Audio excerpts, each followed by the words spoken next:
Hello, my name is Matt, and this is day 20 of 30 days of intuitive eating, a journey of tuning into and listening to your body's natural wisdom. It's a beautiful thing, it really is. Talk about freedom and liberation when it comes to relating to our food. Thank you so much, Megan McElroan, for creating this journey for the Intention Inspired fam to go through together. It has been so fun, so revealing. And today, our intention is I am focused.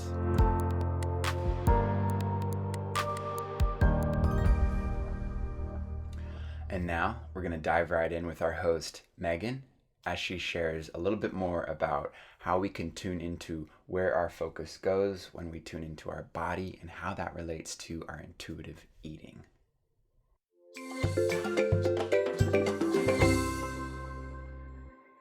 Hello and welcome back to Intuitive Eating Encouraged. Today our intention is to notice where your focus goes when you think about your body and the number on the scale. Why is this so important? Well, as we've been talking about intuitive eating this whole time, you now might understand more about intuitive eating, right? We're listening to your body, the hunger and fullness over calories. We're trying to slow down and use our senses. We're trying to eat for energy, right? We're not cutting out food groups. We're making sure we eat those worthy foods that we love. We're making sure we get to eat sugary foods that we love without feeling deprived, but also without turning it into this big, I need to eat all this food now because this is my last chance, right? So you're really getting better at intuitive eating. And then things can get in the way, like our perspective and the opinions of others, like we've already talked about, and the number on the scale. Because in my experience, what happens is that we've tied our self-worth to the scale. Just like we have now tied our self-worth to calories and we live by calories instead of using them as a tool, we did the same thing with the scale. The scale is literally a tool. It's just telling you how much your entire body weighs, from your brain to your poop, your fat and your muscles, everything. And so when you jump on it and it goes up, you can think to yourself, what's the point? Why am I even trying to lose weight? I might as well go eat what I want to eat. But you don't know why it went up. What if it has nothing to do with fat, which is what you're trying to lose? You're not trying to lose weight, you're trying to lose fat. What if it went up because you put muscle on? What if it went up because you went running, and because you went running you're dehydrated and your body's holding onto water, so you have water retention, and you're a little bit bloated, and that's why it went up. It had nothing to do with fat. And so the problem is that we often tie our self-worth to the scale, and we assume that when it goes up, it means we gained weight in the form of fat, which it doesn't. And I know for myself, for a long time, that would look like if I stepped on the scale and it went up, oh, I tried so hard, what's the point? I might as well go eat what I like. If I stepped on the scale and it stayed the same, oh darn, I tried so hard this week, that's not fair that I didn't lose. What's the point? I might as well go eat. And if it went down, which was the goal, woohoo, it went down, I can get away with XYZ now, right? So no matter what the scale said, I was finding a reason to go eat. And that's because I was tying my self-worth to it, and I had so much emphasis on the scale, right? And what it meant to me. And so if you find that you're doing that yourself, then this is a great lesson, because we're all trying to let go of that scale now. Let go of the number and realize it doesn't matter. It doesn't matter at all. Because probably you want to feel normal around food without thinking about food all the time and wondering if you're doing the right thing. And you want to feel good in your clothing and your skin. Neither of those things have the word scale in it, or numbers, or weight. It doesn't matter how much you weigh if you like how you feel in your body. And so instead of living by the scale, live by your body. Let your body tell you what's going on. Listen to hunger and fullness, slow down, and check in to see how you feel in your clothing. If you're feeling really bloated, that's telling you something. Maybe you need more water, or maybe you're eating really salty foods, or maybe you have inflammation, right? It doesn't mean that you're gaining fat. And so we don't want to react to it that way.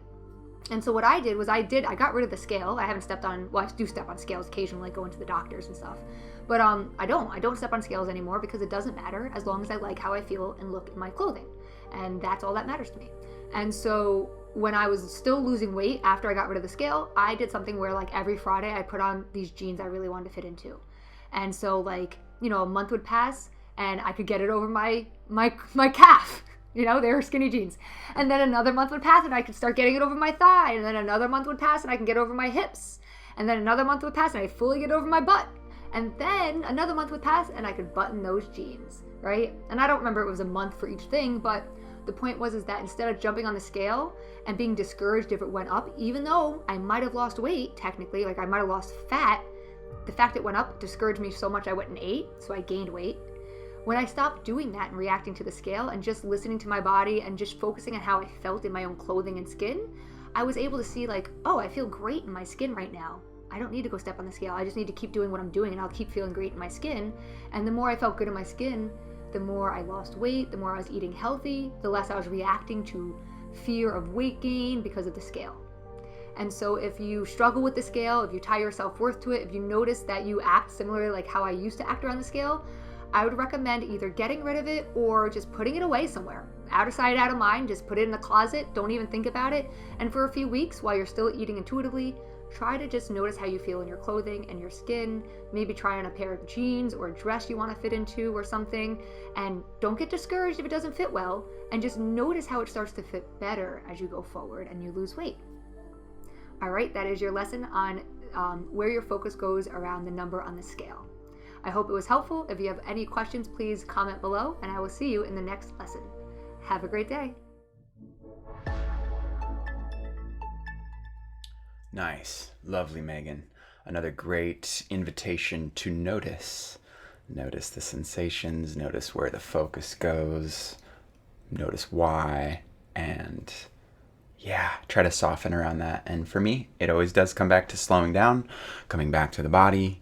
And I really appreciate all the different perspectives and ways you invite us to notice and come back to the present moment and notice what's happening here, and just to be in this space, because this is where this is where it all is. This is where our power is to find our freedom with our food and beyond.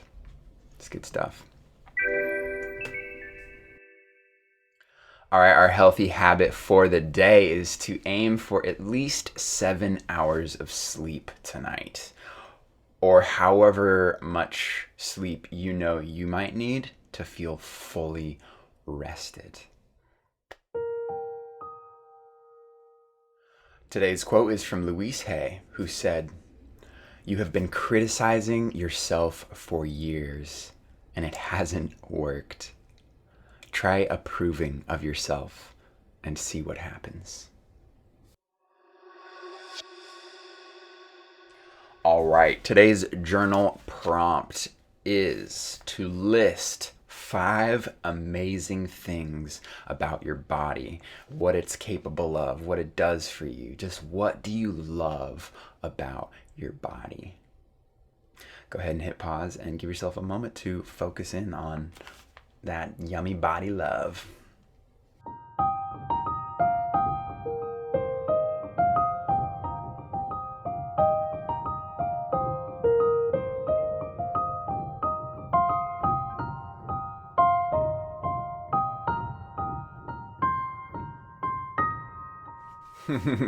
Oh, little body love. Always feel a little bit more tingly afterwards. Okay, so for me, 5 things.